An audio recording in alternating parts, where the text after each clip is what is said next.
Was there an Adam? Was there an Eve? Or did we evolve from what we conceived? Either way, we got what we needed when the sun shone down on the Garden of Eden. Don't you know we're gonna have a Solartopia, Solartopia, Solartopia. Don't you know we're gonna have a Solartopia all over God's green world? Well, we bit that apple and the garden was lost, and so we had to work to pay the cost. And so we went digging into the ground and started to burn many things we found. But don't you know, started to burn too many things we found. That's the Divine Dar Williams singing with Pete Seeger and David Burns back here on the Green Power and Wellness Show. I'm Harvey Sluggo Wasserman, and we're joined by the editor-publisher once again of BuzzFlash, Mark Carlin, talking to us from the middle of the country in Chicago.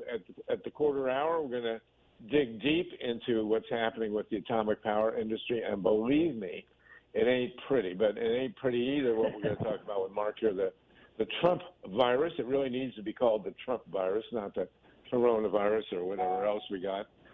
Mark, you have a devastating piece on BuzzFlash about Donald Trump's role in this horrendous catastrophe that's destroying our nation.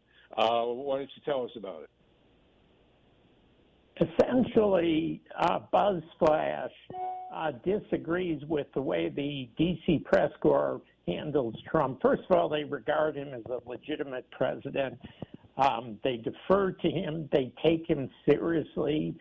They follow whatever narrative he peddles. It's now, quote unquote, reopen the economy.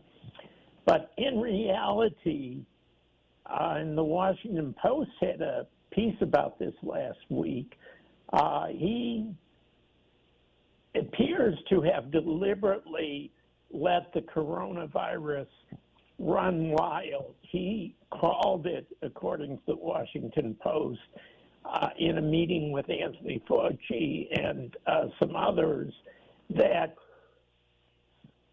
he wanted to let the virus wash over America and, in essence, let the fittest survive. Of course, it also is beneficial to Trump because, from his perspective, it is disproportionately killing blacks, older people who are on Social Security, so it relieves the government of a debt burden.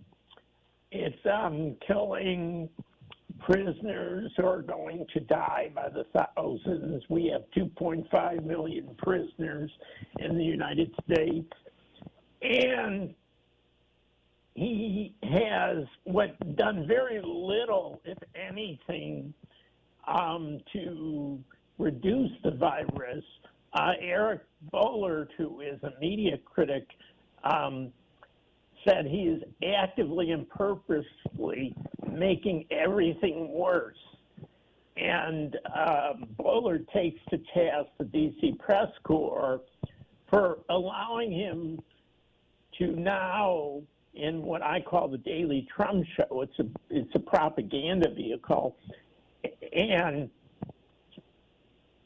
it's really become a way he can divert attention from his intention to allow the coronavirus to spread and rage across the United States. I mean, he constantly is bragging that America is number one. Well, right now we have 668,000 confirmed infections.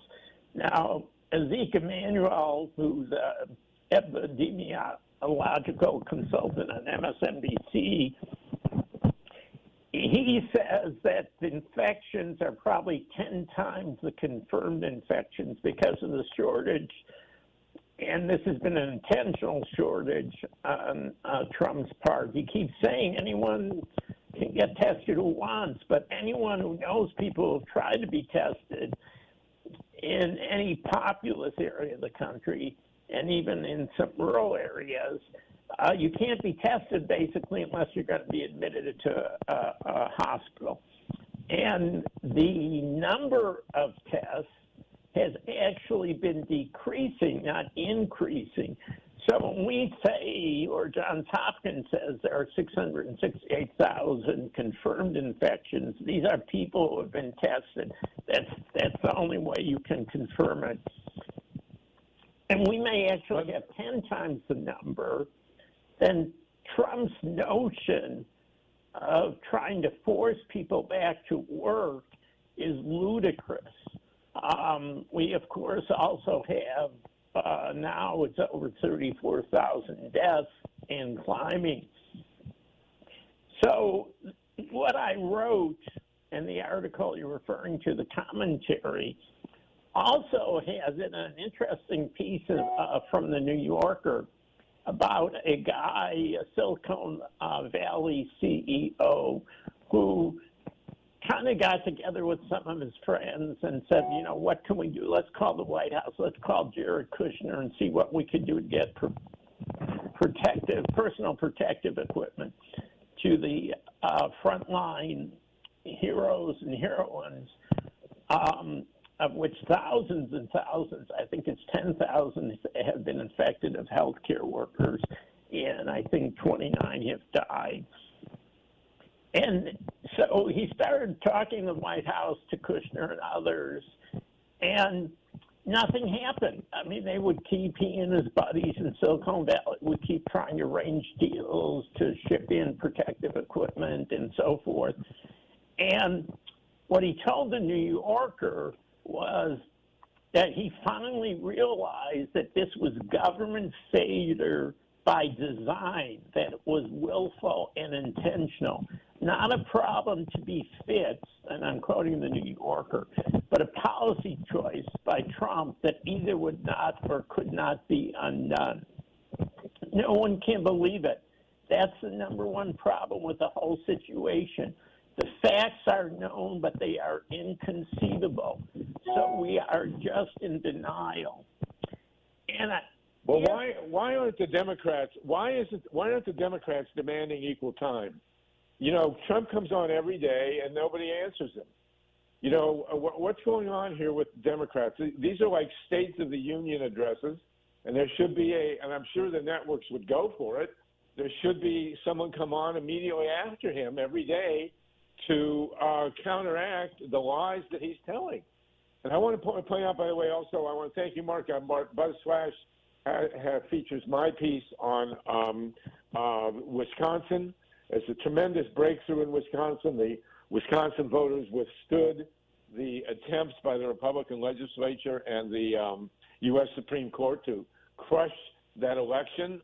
They put a challenger onto the U.S. Supreme Court, onto the Wisconsin Supreme Court, only for the second time since 1967 that a challenger has defeated an incumbent, and she won by 136,000 votes. It's staggering. So go to BuzzFlash and see my piece on that. And then Mark Carlin, the editor-publisher we're talking with. Mark, why aren't the Democrats having equal time and coming on after Trump's lies to counteract them? Harvey, BuzzFlash has been around for about 20 years, and I founded it because I felt the Democrats were very poor at messaging. The Republicans are marketers. Trump's a marketer. He's a swindler, a con man, a marketer, a sociopath, and he is guilty, as my commentary points out, and I've said this before, of negligent manslaughter. These deaths, about 80, it's estimated that 80 and 90% of them wouldn't have happened if we had had early testing, case tracing, isolation, and surveillance.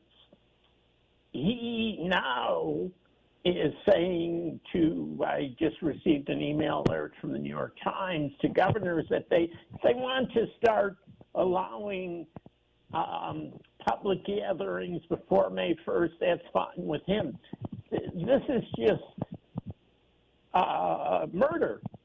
And I think that the Democrats, one, they find it hard to accept that anyone can be this evil.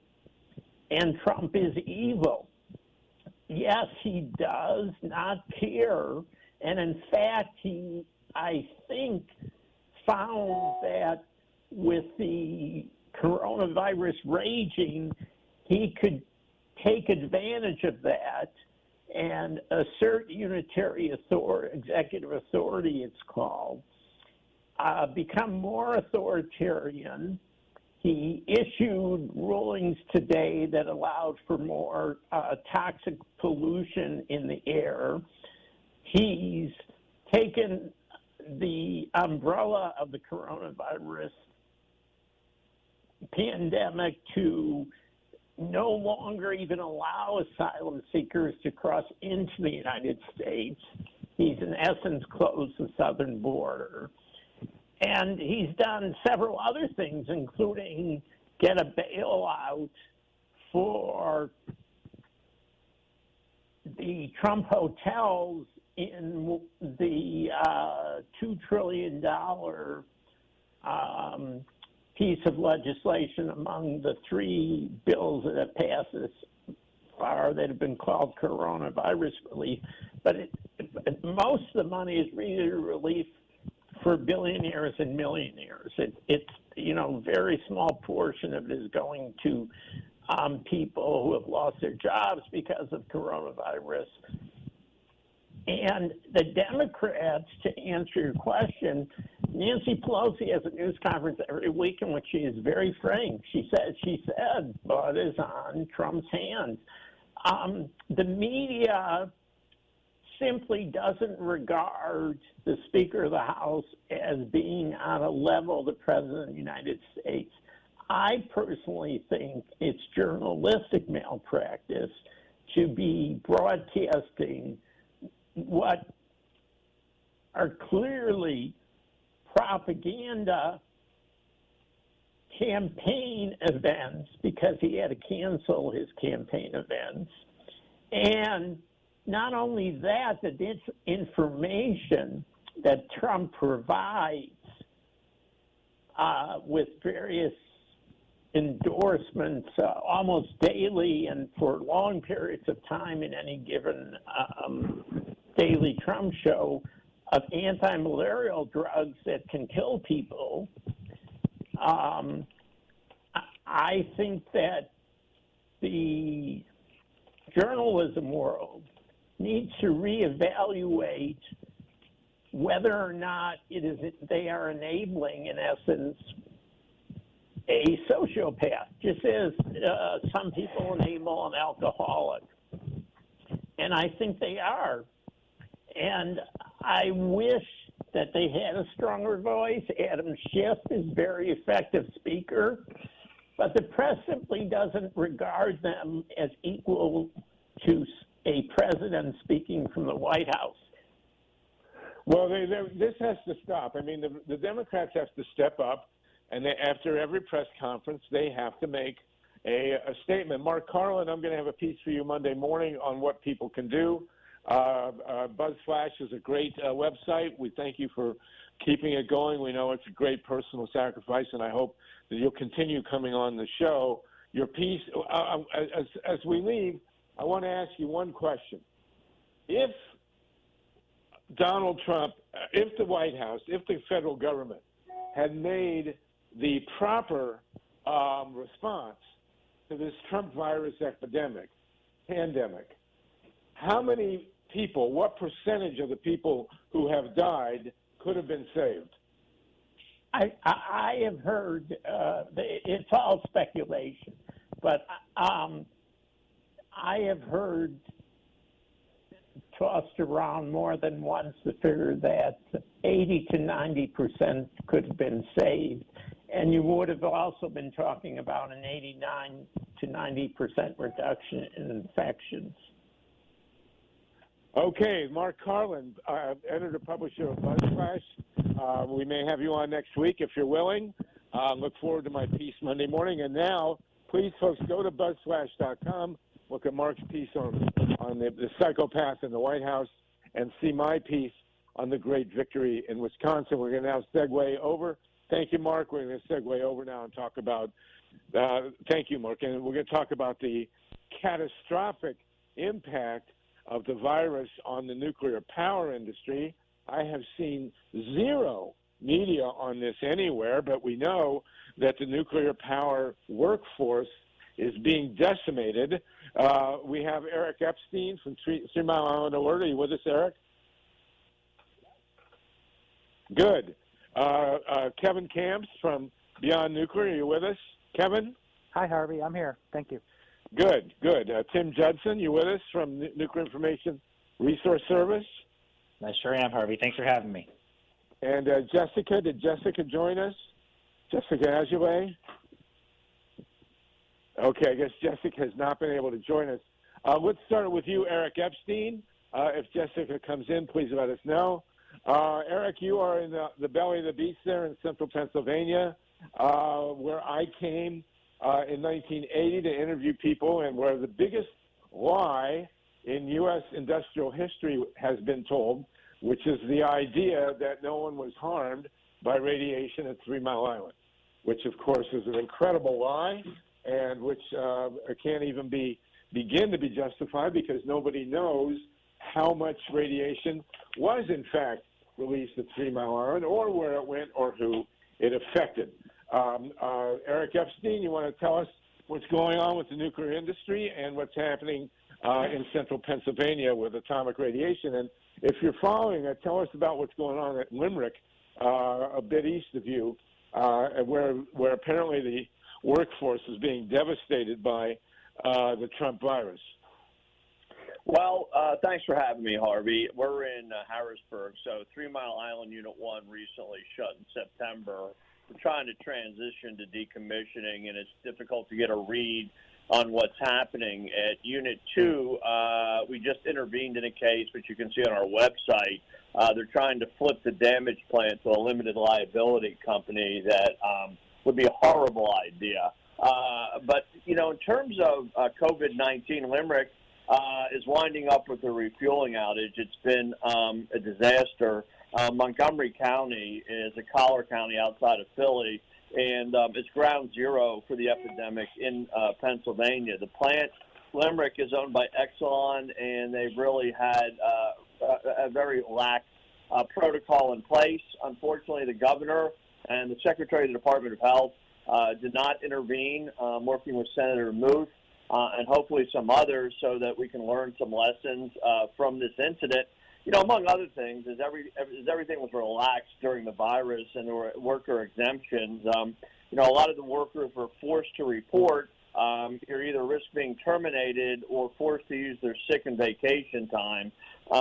At Montgomery County, which is fairly suburban area, a lot of the workers, and there were 1,400 workers, were staying at Airbnbs, Campground of America, motels, and simply weren't able to track them. So as we finish up there, those folks are likely to move north to New York. Out in the western part of the state, Beaver Valley is being operated by a company that just came out of bankruptcy, and we're having similar refueling problems with them. The new company is Energy Harbor. It used to be First Energy. And then up north in the coal region, Susquehanna is operated by Carlin, and that's actually private equity firm. So we have 3 plants in Pennsylvania going through refueling. All 3 are owned by separate companies, and the protocols are, you know, just really poor. So we're going to pen a letter in the next couple of days, send it to the governor, because we have another refueling outage coming up in the fall at Peach Bottom. But to get back to 3 Mile Island, it's an accident without an end. The company coming in is a fictional company based in Delaware, organized in Utah, and it's basically coming in to do a quick, dirty cleanup and then leave town. So Fortunately, the Department of Environmental Protection is going to litigate that. That being said, we still have complaints at 3 Mile Island about virus issues because they are beginning decommissioning, and that's another plant owned by Exelon. So thus far, Harvey, I mean, I really don't have anything good or positive to report other than, we're coming out of the refueling outages. As Tim and Kevin know, there's been a whole bunch of exemptions. Workers are not happy. The unions are not happy, and, we're trying to make some sense out of this. I noticed today, and maybe Tim or Kevin can talk to it, that I think there was a ton of workers, I think 1,400 laid off at Vogtle down in Georgia. So I guess it depends on the plant, the state, and the operator, whether or not these folks are going to take it seriously. But we do believe we have an obligation because a lot of these workers from Limerick are going to move into New York, likely. Tim can probably talk about that. And then the Beaver Valley folks will probably move to Ohio. So it's an ongoing dilemma, and we've just been stunned really by the lack of media or political awareness. So we'll continue to grind it out. You can always visit our website, and we'll see our litigation is posted there. But it's been a very exhausting month. Well, just I can tell,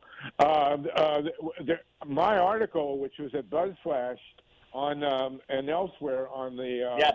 spread of the Trump virus, and I'm calling it the Trump virus, by the way, not the coronavirus, it has rampaged through the nuclear industry, and there's been no media on it whatsoever. Tim Judson, you've been following this story.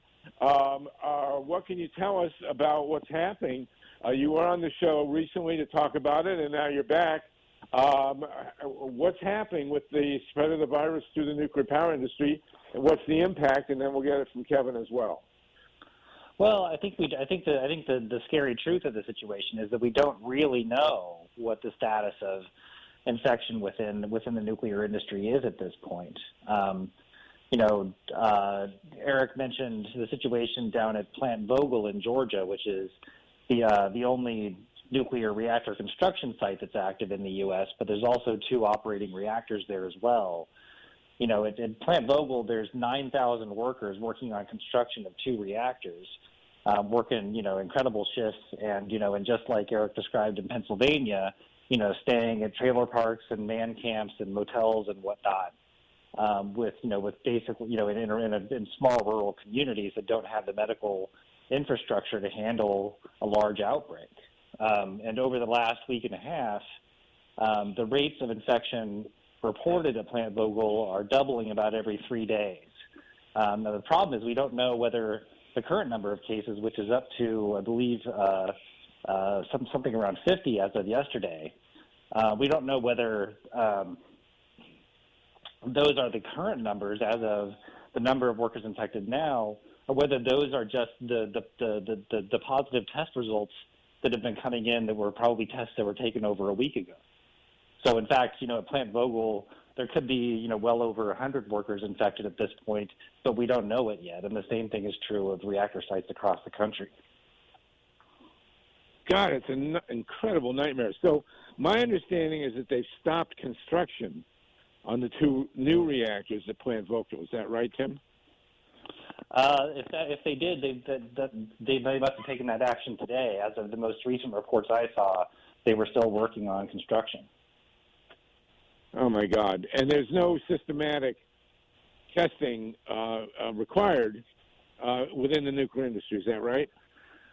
That's true. In fact, the Nuclear Regulatory Commission, which, of course, everyone assumes is broadly a safety, regulator of safety within the nuclear industry, has completely abdicated any responsibility for the health of workers during the pandemic, claiming that their jurisdiction is just radiological nuclear safety of the plants, and that they're not responsible for protecting the health of the workers. So essentially, and no other federal agency has stepped in to try to protect workers at the plants. And in fact, it's probably really the fault of the NRC that the NRC hasn't alerted other agencies to the conditions that are prevailing within this industry. because the conditions of nuclear plants are just so unique compared to other industries. So essentially what you've had happen is, this pandemic spreading really rapidly, and the industry essentially, wanting to basically ignore it and pressing forward with all of its regular operations. These refueling outages that, as Eric described, usually involve 1,000 to 2,000 temporary workers coming to reactor sites that are potentially already hotbeds of infection. Without having any testing protocols, they're not able to do the kind of social distancing that's required. A lot of the requirements for access for getting into the nuclear plants, such as going through scanners and bomb sniffers and those sort of things, are not set up in any way that corresponds to the kind of social distancing and sanitation protocols that are necessary to deal with this virus. And so, nuclear workers are being put directly at risk of infection in very large numbers in very small communities. And the thing that we're noticing is that in the spring and the fall, what most people don't realize is that there's waves of reactors sort of refueling in the spring and the fall of every year, and because they try to schedule them that way because those are the months when electricity demand is low, and so they can afford to take reactors offline. And so you have reactors shutting down for a few weeks at a time, bringing in these large workforces, and these workforces basically rotate from plant to plant over the season. And so you've got the workers that were at Limerick who came there from other states who are working on other refueling outages.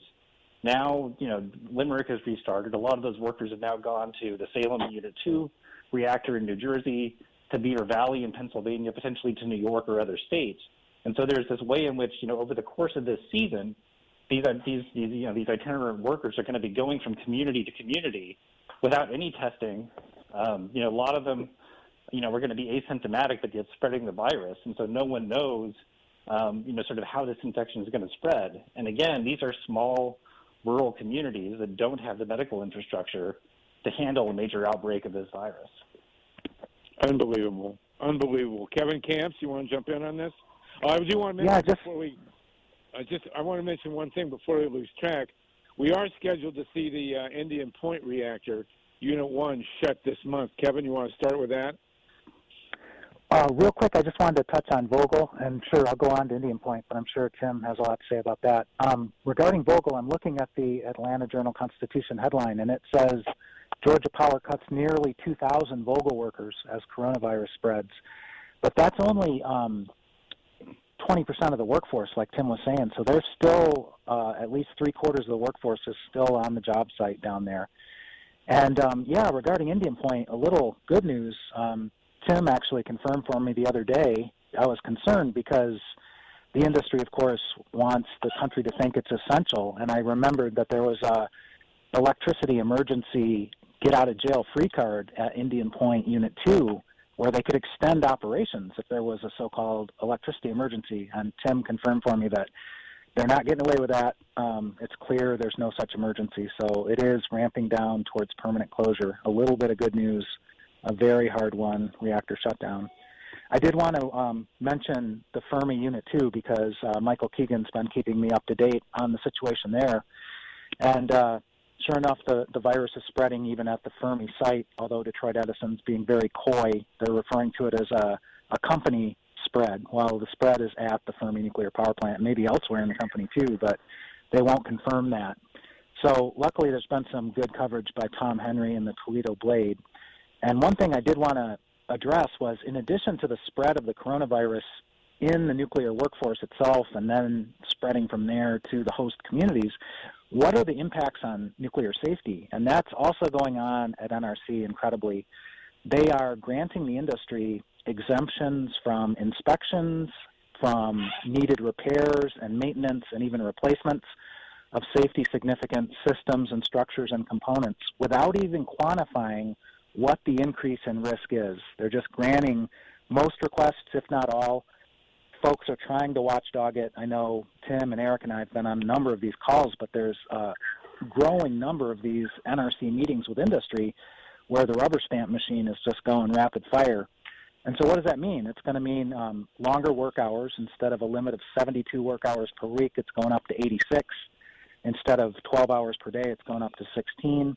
This is for control room operators. This is for security guards. So the workers are not only stressed by the pandemic, maybe even sick from the pandemic, they're also very fatigued, and mistakes could be made.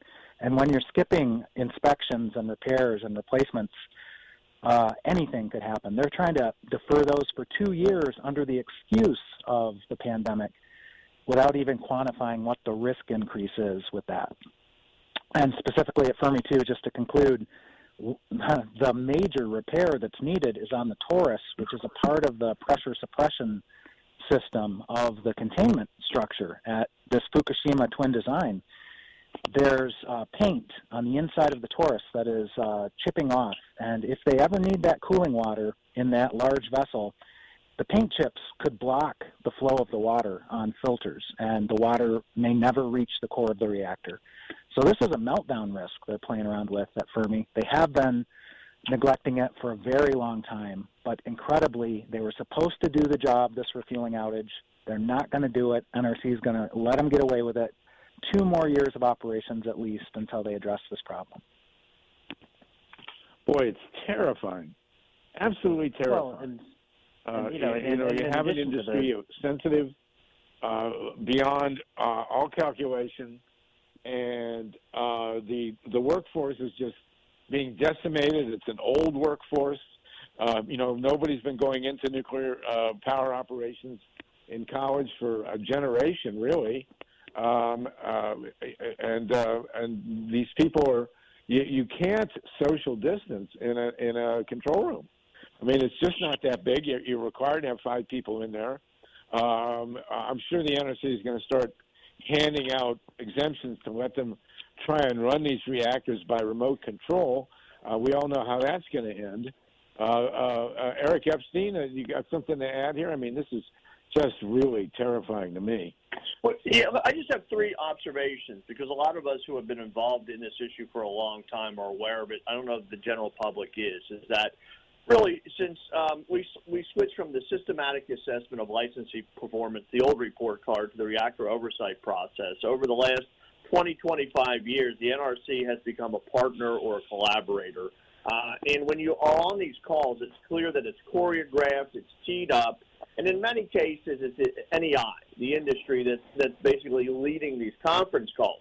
And what makes it worse is that people I've known, or you've known, Harvey, or Tim or Kevin, who had a conscience and wanted to do the right thing, and we're pro-nuclear, and that's fine, aren't there anymore. They've either been fired, terminated, or just can't take it anymore. So there's virtually no oversight. That's the first thing, that I wanted to point out. The second thing that's appalling to me is that we have a really good governor and a very good Secretary of the Department of Health who have been bamboozled by Exelon and the industry. And, on the one hand, they're saying this is a vital infrastructure industry, and on the other hand, as I think Tim pointed out, you have the refueling outages when you do, because there's a natural decline. Most of our licensees are summer peaking licensees and winter peaking. So there's a natural decline. Everybody knows demand is down. And Pennsylvania is the second largest gas producing state. So we have the NRC, which should probably be renamed Not Really Concerned. You have a gas producing state that really doesn't need the nukes. And I guess the third thing that I need to point out, and the frustration is, not a lot of the media is just not interested, Harvey. I mean, it's really hard to get coverage on this issue. And so for somebody like Rachel Levine, the Secretary of Health, or Governor Wolf, who has been really good and aggressive at social distancing, they're totally blind to what's going on. And look, these workers are going to become coronavirus pots. They're going to go not only, as Tim was saying, from Limerick to maybe up north or over to the east of New Jersey, but they're going to continue to do this, and these guys can't afford not to work, and that's the problem. Exelon, First Energy, Carlin are telling these people who are scared. They don't want to come to work. If you don't come to work, you'll be fired. They're not going to pay them hazardous pay.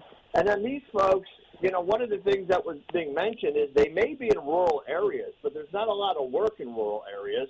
So a lot of these people are coming from 4, 6, 8, 10 counties deep. Out in Beaver Valley, you're getting people coming from West Virginia and over from Ohio.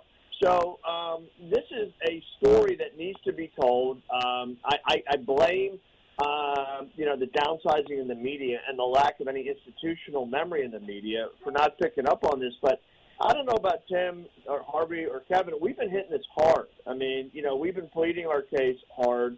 And our concerns are coming from the workers who are exhausted, who want the protections to be in place. They don't want to lose their jobs. They're being harassed. And, the industry has prevailed. In fact, I don't know if anybody mentioned it. We actually had the Secretary of Energy intervene at Limerick. So you have this perverse dichotomy where, on the one hand, you have an agency saying, look, it's not our responsibility. And on the other hand, the state's saying, well, it's not our responsibility because it's the federal government's responsibility. It's a very twisted, high-level nuclear shell game, and I think people should be disturbed. Boy, it's terrifying. Tim Jetson, you want to take a moment to celebrate the shutdown of Indian Point and then just give us some more information on this? Sure. I mean, well, and what I'll say in preface to that is that, even at Indian Point, where Unit 2 is, is in the process of shutting down, the workers at Indian Point are reporting the same concerns as at Limerick, that they're terrified of the lack of infection protocols and sanitation equipment at Indian Point. And so I think that, while, I think we're really happy that Indian Point is shutting down, I think we can all be concerned about about the plight of the workers who are continuing to have to operate that plant so it shuts down safely. But I think part of the good news, and this is something that's, I think, relevant in the bigger picture here, is that there's been a big PR offensive, essentially, funded by the nuclear and and natural gas industries in New York to try to spin the closure of Indian Point as some sort of a climate disaster, and and they're publishing op-eds and letters to the editor claiming that the closure of Indian Point is going to cause blackouts during a pandemic, and trying to spin a whole sort of scaremongering narrative to try to sort of a desperate move to try to reverse the closure of Indian Point. And it's good that it's not going to happen. The state's intent on closing it, and the really good news is this past week is that an organization out of California called Physicians, Scientists, and Engineers for Healthy Energy published a report showing that that the growth of renewables and efficiency in New York is going to more than replace Indian Point in the next few years, and that actually that Indian Point's actually opening up a big opportunity for renewables to really start skyrocketing in the state. Tim, would you forward me a link to that report so I can spread it around? My understanding now, and reading Ken Basong's stuff and others, is that nationwide, the United States, is now getting more electricity from solar than it is from nuclear. That we're up to about 21% on solar and under 20% for nuclear. Have you seen that, Kevin? Yeah, I try to follow Ken's good news as close as I can, and he's been reporting similar progress, for the past few years.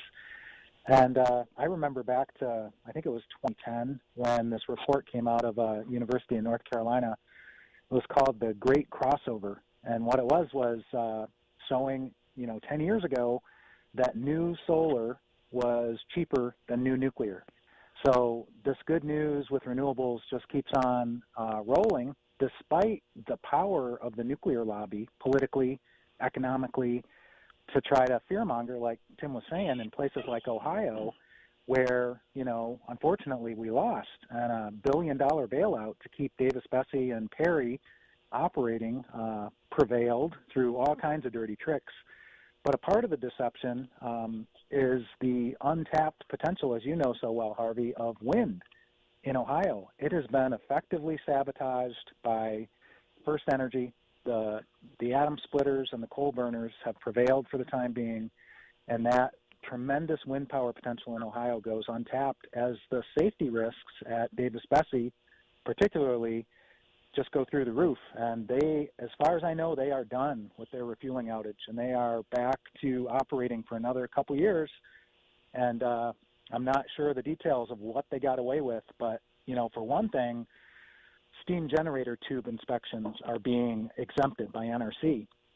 And that's a critical issue at Davis-Besse. I don't know if they got that exemption or not for sure, but just 5 years ago, they replaced the steam generators at Davis-Besse. That should be good news. The new ones should be safer than the old ones. Well, we saw at San Onofre back in 2012 that ain't necessarily the case when they're trying to squeeze as much juice and money out of those steam generators as they can. And sure enough, that's exactly what they did at Davis-Besse. They did not do a like-for-like replacement. They did a replacement to try to maximize electricity production by packing more tubes closer together, running hotter, and that's what happened at San Onofre and led to a tube burst, and luckily it didn't cascade because that is another pathway to meltdown. God, it's terrifying, and I have to say that, I had an experience. I was in the wind business for a while, and I went up to northern Ohio basically as a traveling salesman, and I talked to a whole bunch of farmers, and they're all ecstatic at the possibility of bringing in windmills. They had flat land. They had good, steady wind. They had plenty of transmission, which is an issue in other parts of the country. They were close to the urban areas that were going to use the electricity. It was an absolutely – you could not manufacture a better situation for bringing in wind power than in northern Ohio along the north coast. And just about 20, 30 miles down, and the powers that be stepped in and completely squashed what could have been a $4 or $5 billion business. I mean, completely shut out the wind industry from northern Ohio when it could have completely transformed the Ohio economy. Tens of thousands of jobs, incredible prosperity, and the nuclear industry and the fossil fuel burners just came in and crushed it. It's astonishing to see what happened in northern Ohio. ERIC EPSTEIN, have you had similar situations in Pennsylvania with the wind industry? It's a little more difficult here. When we came out of deregulation, we put together 4 sustainable energy funds. I was involved in one in the East. Solar does have market share. But, there's a lot of pushback now. A couple of things have happened. Coal has been devastated, both anthracite and bituminous. And gas is, through Marcellus shale fracking, has emerged as the dominant energy player here. So Pennsylvania is kind of interesting. Although,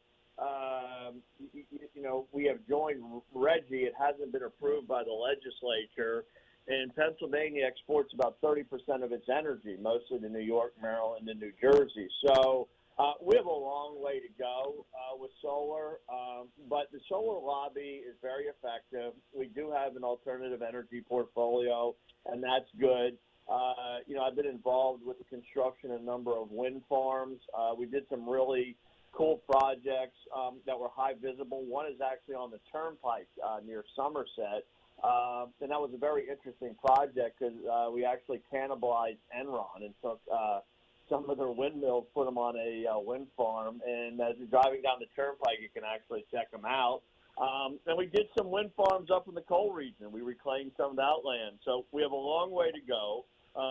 And as you're probably aware, we won the bailout battle. PMI is shut down. Although Beaver Valley says it's hanging around, I think Beaver Valley is probably going to go away in a couple of years. It's half one way, half a dozen the other. We defeated the bailout. A lot of energy went into that. Now people want to take out the portfolio. We still have the portfolio in play. We've got a lot of work to do, but, I'm pretty confident.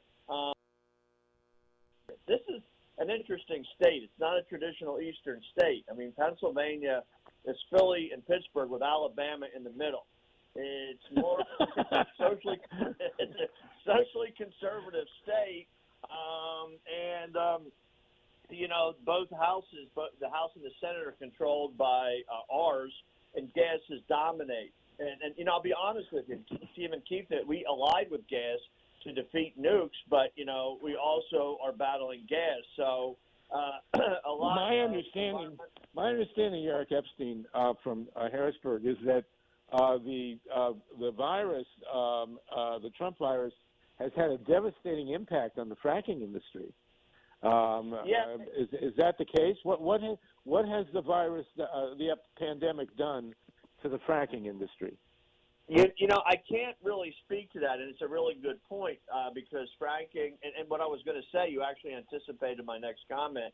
Fracking has been the predominant environmental issue in the state, and which is usually fought out over water use.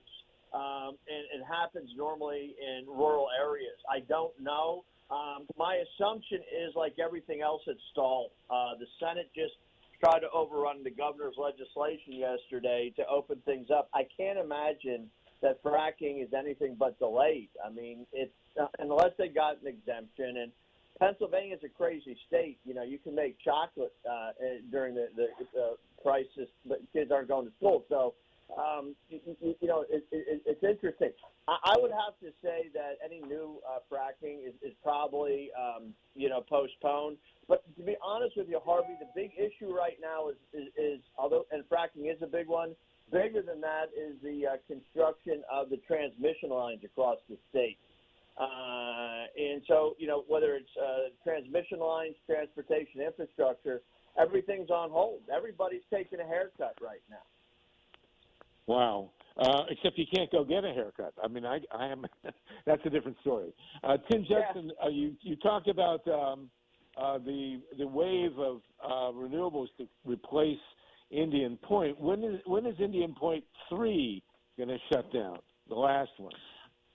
Yeah, in 12 months from now. I mean, basically what they did when they negotiated the closure settlement 2 years ago was that they set the closures for each reactor at the end of their refueling outages or their fuel cycles. So, you know, Indian Point 2 is shutting down now instead of refueling, and Indian Point 3 is going to be shutting down a year from now on, by the same schedule. But the 4 reactors in upstate New York that Andrew Cuomo has bailed out, they must be having COVID issues as well. Is anybody talking about the spread of the Trump virus through the 4 reactors upstate? Well, you know, like Eric described in Pennsylvania, it's been hard to get much media interest in the story. I mean, we know it's happening. There's, you know, in 3 of those reactors are in Oswego County, which is, you know, a rural county on the shore of Lake Ontario, north of Syracuse. And, you know, 9 Mile Point 2 was shut down for refueling last month. It restarted about a week and a half ago. You know, then the Ginna reactor 50 miles down the road shut down last week for refueling. So we know that those workers are going from reactor to reactor doing these refuelings. You know, there's been COVID infection cases reported in Oswego County. You know, we don't know that there's any kind of meaningful testing going on at the plant. And the media is not taking much of an interest. So in some ways, you know, there's a real concern that, you know, that there's, you know, sort of a vector for transmission of the coronavirus in these rural reactor communities that's just not being monitored closely enough. It's a total blackout. I mean, it's astounding. All this coverage of this pandemic, caused and supported by the Trump White House, and I have yet to see a single news article about the impact outside of Limerick County. I have to say that locally in Limerick, in the county in Limerick, I guess it's Montgomery County, where the Limerick nuclear plant is, there was some local opposition. Kevin KAMPS, have you followed that, and have you seen any coverage anywhere of the effect of the pandemic on the nuclear industry? Well, the only coverage I've seen has been Tom Henry in the Toledo Blade on Fermi Unit 2. There was a good article that quoted Michael Keegan. And now this Atlanta Journal-Constitution on the Vogtle construction site. But I can't remember any other nuclear power-related coverage. I have seen some coverage on the nuclear weapons complex side of things because Beyond Nuclear is a member of the Alliance for Nuclear Accountability, so I get those send-outs on the listserv. for ANA, and sure enough, I mean, the coronavirus spread is happening in the weapons complex facilities as well. So Savannah River site, Tom Clements with SRS Watch is keeping an eye on everything down there. Nuke Watch New Mexico on Los Alamos and other sites, and it's growing. The infection rate is growing at those sites. Tom keeps asking the question, what critical missions do you keep bragging about in your press releases, DOE? Are you still performing? And of course, it's the nuclear weapons development work. And yeah, so he's raising that elephant in the room. How is that critical during a time of pandemic? But that's DOE's bread and butter. That's what they do. Okay, so you've heard it first here. This is the Green Power and Wellness Show, and this is the first and only coverage we're hearing anywhere outside of Montgomery County. Where they did have the local officials did confront Exelon, and Exelon basically told them to drop dead. So, folks, listen to this carefully. The nuclear power industry is being devastated by the pandemic. The workforce, which is already old and very limited, there are no young people really coming into the nuclear power operations or repair field, is diminishing. The Nuclear Regulatory Commission is allowing plant workers to operate commercial reactors working 16-hour days, 85-hour weeks. I mean, this is absolutely insane. It is an accident. It's not even an accident. It's a catastrophe in progress, and something bad, God forbid, is increasingly likely to happen. I mean, this is a national crisis that absolutely is not being discussed anywhere except this radio show. Eric Epstein, do you want to tell people how to get a hold of you, please? We're almost out. Yeah, you can just go to our website. Just put 3 Mile Island Alert into your Google, your search engine, and I would just comment on the media coverage. One of the problems is that you have somebody that's really good, like Tom Henry out in Ohio, who's got a lot of experience. But a lot of folks that we used to work with are no longer around, and we got lucky. The Pottsville Mercury in Montgomery County is covering everything. But the Old Patriot News, which is 10 Live, we've given them all the information, called them, and they haven't reported squat. So, it's important to get a hold of us, 3 Mile Island Alert, and on that website you can contact me, and we respond to you within 24 hours. But we'll continue to press on the refueling outages and then get ready for the next outage in the fall down at Peach. And, and I'd encourage people to look at what's happening with Unit 2. The plant's not cleaned up, still highly radioactive, and we're looking at a very scary proposition of a limited liability company, which is essentially a real estate vehicle, taking the money and doing a quick and dirty cleanup. So, a lot going on here. So, folks, stay tuned. And, Harvey, thanks for giving us the opportunity to share. Wonderful. It's an honor to have you. Tim Jetson, how do people get a hold of you and say another whoop-de-doo for the shutdown of Indian Point here? Sure. Yeah. People can reach us at www.nirs.org. Tim Jetson, you're at NIRS, NIRS. People can get a hold of you at NIRS.org. And Kevin Kamps at beyondnuclear.org. Sorry, we're running out of time. We'll have you back. Another terrifying show with these great activists at Green Power and Wellness Show. We will see you next week in Solartopia.